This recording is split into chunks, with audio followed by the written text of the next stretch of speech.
भगवान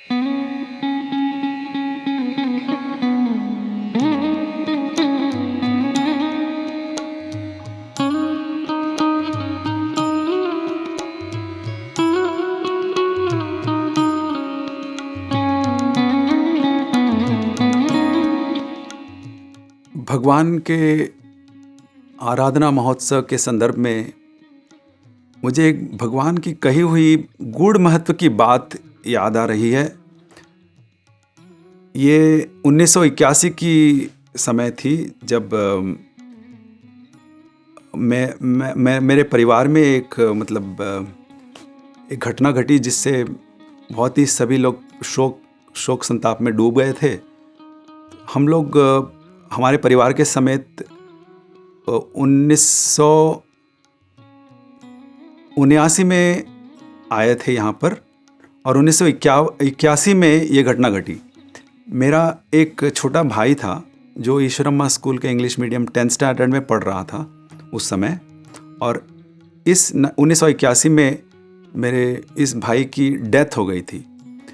ये death accidental हुई थी क्योंकि वो स्कूल में ही प्रेमिसेस में ही गिर गए थे और 72 घंटों में ही उनका देहांत हो गया था।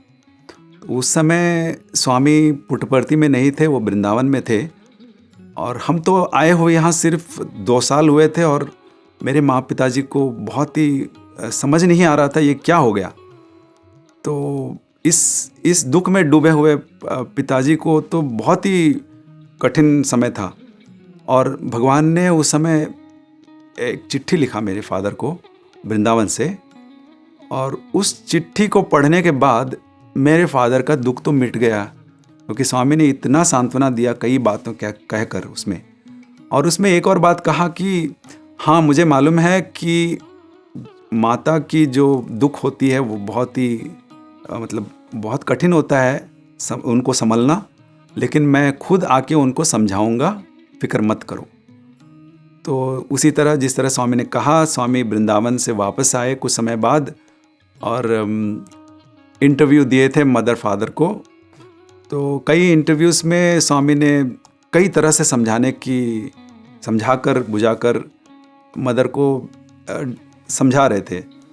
तो इतनी बातों से कहने के बावजूद मेरी माँ रो रही थी।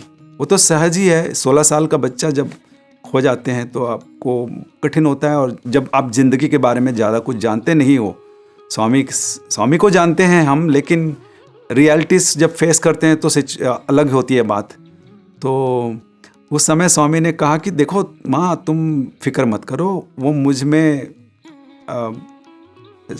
में एक हो गया, मेरे से एक हो गया, मेरे चरणों में आ गया है, वो बहुत खुश है। लेकिन इतने कहनों के बाद भी मेरी माँ रो रही थी। तो कहा कि ये तो सडन डेथ हो गया था, तो शायद हम उसको एक सही समय पे कोई दवाई ढंग से देते तो शायद बच जाता।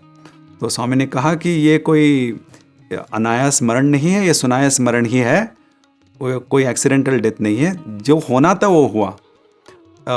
और तुम कहते हो कि कोई दवाई देने के बिना कोई क्योंकि दवाई नहीं दे सके उसके वजह से हुआ, ऐसा कुछ नहीं है। क्योंकि जब दवाइयों की कमी नहीं होती डॉक्टरों को, और डॉक्टर खुद भी तो मर जाते हैं। और वैसे ही कोई जो बहुत ही धनवान होते हैं उनको किसी चीज़ की कमी नहीं होती है। जैसे पॉलिटिशियंस होते हैं, उनके हाथ में सब कुछ होता है, किसी भी डॉक्टर को बुला सकते हैं, कोई सा भी हॉस्पिटल में जा सकते हैं और एडमिट करा के ठीक हो सकते हैं, लेकिन फिर वो भी मरते हैं। तो फिर भी मदर थोड़ी थोड़ी समझ रही थी, और लेकिन फिर से आंसू बहना शुरू हो जाती। तो उस समय स्वामी ने एक बहुत ही बड़ी बात कहा, गूढ़ महत्व की बात जो कहते हैं। तो उस समय स्वामी ने मैं उस इंटरव्यू में नहीं था, लेकिन मेरी मदर मेरे खुद को समझाई थी कि स्वामी ने किस तरह से वो बात कहा है, इतनी बड़ी बात। जैसे कि स्वामी ने अपने रोब को ऐसे लिफ्ट करके हाथों से 2 उंगलियों से उठ के कहा कि देखो, एक समय आएगा जब मेरे खुद को इस देह को त्यागना पड़ेगा। There will come a time when I will have to myself leave this body। In English में जब मैं बताऊं तो उसका ट्रांसलेशन अनुवाद ये होता है। तो ये जब कहा स्वामी ने, तो मेरी मदर की आंसू पूरे सूख गए, क्योंकि स्वामी तो अपने बारे में स्वामी अपने भाषण में तो संबोधित करते हैं, ये हम बॉडी नहीं हैं, हम ये देह नहीं हैं, हम आत्मा हैं, ये सब तो ठीक है। लेकिन जब स्वामी अपने बारे में स्वयं खुद कह रहे हैं कि मैं, एक समय आएगा, उस समय स्वामी की उम्र देखा जाए तो 56 साल की थी। 56 साल की उम्र में उस समय स्वामी का मिशन जिस तरह से पब्लिकली, जैसे कॉलेजेस, हॉस्पिटल्स, वो सब उसी समय शुरुआत हुई थी। उस समय भी स्वामी जब बहुत ही यंग थे, और उस समय भी स्वामी ये बता रहे थे कि देखो, ये बॉडी, मैं भी ये बॉडी नहीं हूँ। क्योंकि स्वामी जो हैं वो हमको जो सिखा रहे हैं वो खुद इस स्थिति में जी रहे हैं हमारे संग। जैसे कि वो हम जैसे कहते हैं ना, जो निराकार आकार रूप में हमारे सामने हैं, जो इनफाइनाइट है, जो असीम है, जो असीमित है, वो सीमित देह में हमारे समक्ष हैं। तो इस सत्य को न भूलते हुए अपने मिशन को स्वामी ने कैसे बढ़ाया। जब उस समय मेरे स्वामी से मेरे स्वामी ने ये कहा ये बात, तो मेरी मदर की आंसू तो सूख गए। यस, उनको तो सांत्वना मिली। तो लेकिन इस समय जब इतने सालों के बाद जब स्वामी हमारे समक्ष नहीं रहे, तो हमारे आंसू भर आते हैं आज। लेकिन फिर भी वो स्वामी की ही अनुग्रह से ही हम इसको सह सके हैं। तो और स्वामी जैसे तो कोई भी नहीं है ऐसी परिस्थितियों से हमें बाहर लाने के लिए। मैंने मदर ही नहीं, मैंने कई लोगों को देखा है मेरे आंखों से। एक पर्टिकुलर इंसिडेंट है, जब स्वामी वृंदावन में थे और एक स्टूडेंट का डेथ हो गया था। तो उनके पेरेंट्स आ रहे थे दिल्ली से, और स्वामी, वो शाम की समय थी और स्वामी वृंदावन में खड़े हुए उनकी इंतज़ार कर रहे थे। तो उस समय स्वामी ने हम लोगों से, जो बच्चे स्वामी के पास बैठे हुए थे, स्वामी ने कहा, देखो वो जो माँ आएगी ना, वो रोते आएगी, लेकिन हंसते हंसते बाहर जाएगी मेरे से मिलने के बाद। तो हम देख रहे थे कि वो जो मदर थी, वो 2 लोगों के कंधों पे हाथ रख के पाँव घसीटते हुए, क्योंकि दुख से भारी हो गई थी उनका शरीर।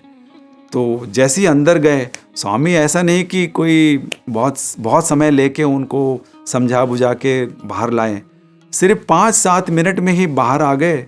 और वो जो लेडी थी, वो मदर थी, वो हंसते हंसते बाहर आ गई, और इतना हल्का हो गई शायद कि किसी की सहारा की भी ज़रूरत नहीं थी, वो चल पड़ी। और इसी तरह एक और भी लेडी थी, जो एक लेक्चरर, उनका डेथ हो गया था। तो उनको भी स्वामी ने बहुत अच्छी तरह से संभाला था। और स्वामी जैसा कोई नहीं इस तरह की चीज़ों से हमें उभारने के लिए बाहर।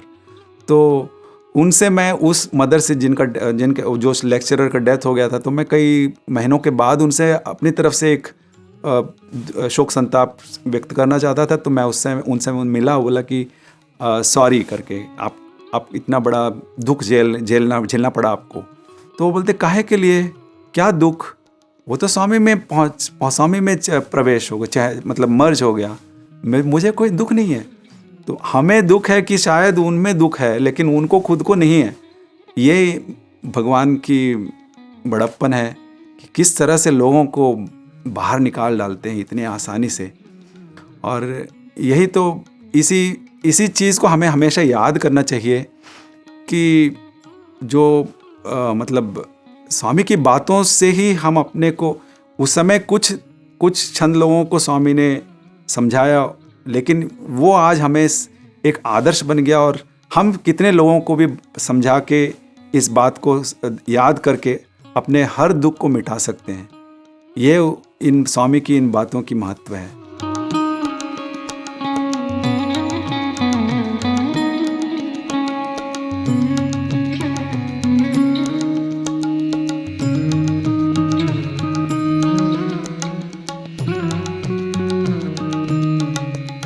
मैं बैंगलोर से हूँ और मेरे हस्बैंड एक आर्मी ऑफिसर हैं, जो अब एक प्राइवेट सिक्योरिटी कंपनी में काम करते हैं।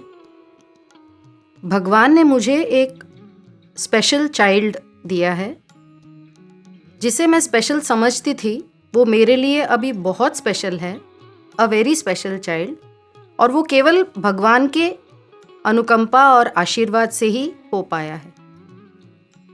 साई कार्तिक, जो मेरा बेटा है, जब 2.5 साल का था, हम लोग परती आए थे और परती से व्हाइटफील्ड गए थे स्वामी के दर्शन के लिए।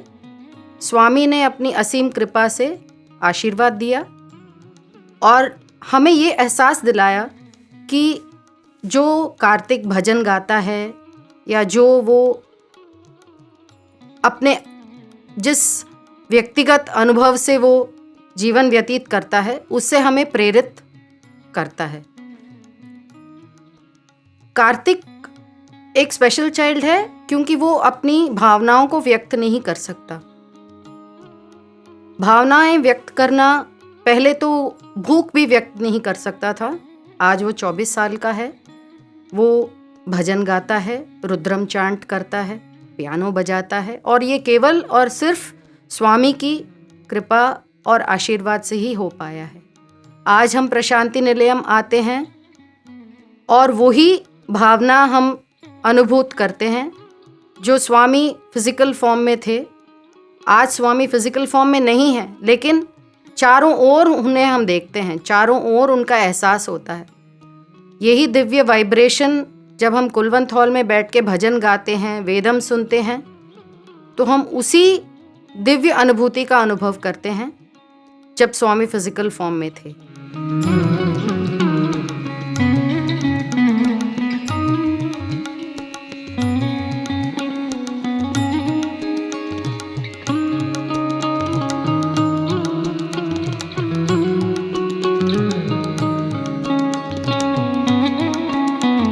ऑटिज्म एक अभिशाप समझते हैं लोग, लेकिन वो जो कर पाता है वो हम नहीं कर पाते हैं।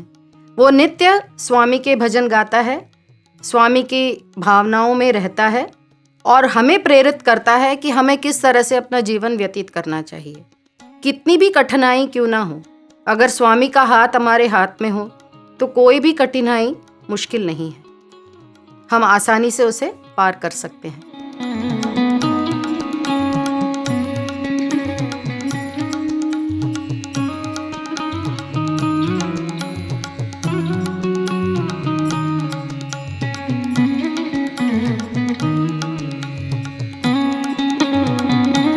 जब स्वामी का फिजिकल फॉर्म हम देखने आते थे तो खिंचे चले आते थे, एक मैग्नेट की तरह स्वामी हमें आकर्षित करते थे।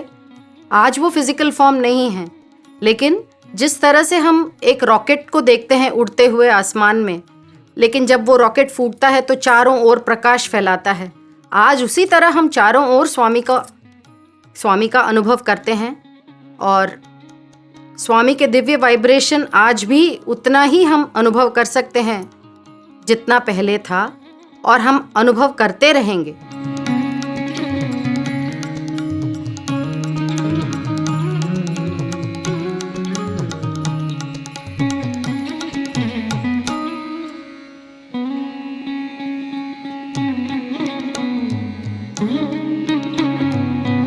ओम श्री साई राम। इस आराधना दिवस पर मेरे मन में एक महत्वपूर्ण दिवस की याद आ रहा है। स्वामी 99 मई महीना में एक दिन के लिए वृंदावन से पुट्टपर्ती आए थे। तभी स्वामी ने कुलवंत हॉल के छत पे स्वर्ण पत्र लगाने का काम चालू करवाए थे। प्रभु जी के लिए उनके भक्त सर्वप्रथम रहते हैं। उन्होंने ये जो स्वर्ण पत्र का काम भी जहाँ पे उनके भक्त बैठते हैं उसी एरिया से, उसी जगह से चालू करने के लिए बोले थे। पहले भक्तों का एरिया हो जाए, फिर मेन मंदिर में डालने के लिए स्वामी ने आदेश दिए थे। ये काम हो रहा था, इसलिए स्वामी एक दिन आए थे देखने के लिए वृंदावन से। उस दिन करीबन सुबह 10:30 बजे स्वामी वृंदावन से पुट्टपर्ती पहुँचे और पूरा कुलवंत हॉल घूम के देखे कैसे काम चल रहा है और कैसे करने से अच्छा हो सकता है। ये सब बताने के बाद स्वामी जब हॉल के पीछे से आगे की तरफ आ रहे थे तो स्वामी हाथ दिखा के, जहाँ पे हमारा अभी सन्निधि है वहाँ पे विनायक जी का मूर्ति था, तो वहाँ स्वामी हाथ दिखा के बोले, नेनु इकड़े उंटानु, मतलब मैं यहीं उपस्थित रहूँगा। हम लोगों को जो 2-4 उनके पास थे ये वाक्य, तभी थोड़ी समय लगा समझने के लिए। हम समझ गए थे कि प्रभु का यही इच्छा था कि वो यहीं रहें, उनका शरीर को यहीं रखा जाए। आज हम सब उनकी उस प्रेम का, उस आशीर्वाद का अनुभव उसी जगह से कर रहे हैं। आज भी प्रभु उसी तरह रोज़ हम सबको उनका प्रेम और आशीर्वाद देने के लिए तत्पर रहते हैं। पहले तो प्रभु दर्शन देने के लिए थोड़ी देर के लिए आते थे, अभी प्रभु सुबह शाम हर वक्त हमारे लिए इंतज़ार करते हैं। वो हम कब उनके पास आए उसी की इंतज़ार रहती है उनको। अभी हमारा यह कर्तव्य है, हमारा ये भाग्य है कि हम उनके साथ जुड़े, हम उनकी आशीर्वाद की पात्र बने, हम उनकी आशीर्वाद के योग्य बने।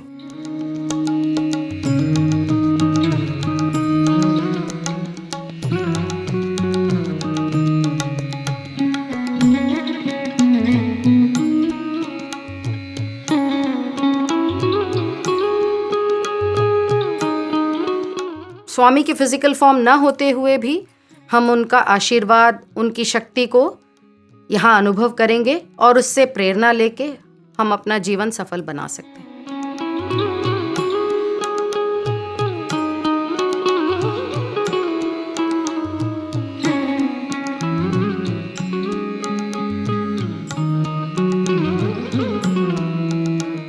जब स्वामी कहते हैं कि हम ये शरीर नहीं हैं, हम चैतन्य स्वरूप हैं, तो उसी तरह से हमें इस विश्वास से जीना पड़ेगा कि हम खुद भी, हम स्वयं भी चैतन्य स्वरूप हैं।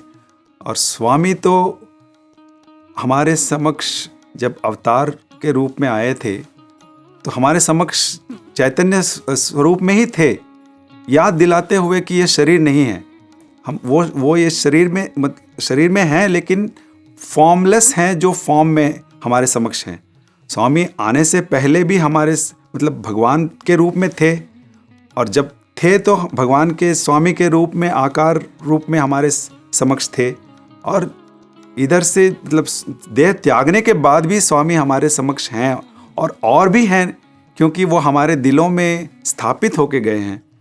और इस विषय को हम याद करते जिए तो कभी किसी चीज़ की कमी महसूस नहीं होगी, और हमें इतनी शक्ति मिलेगी कि भवसागर पार करना बहुत ही आसान हो जाएगा हमें।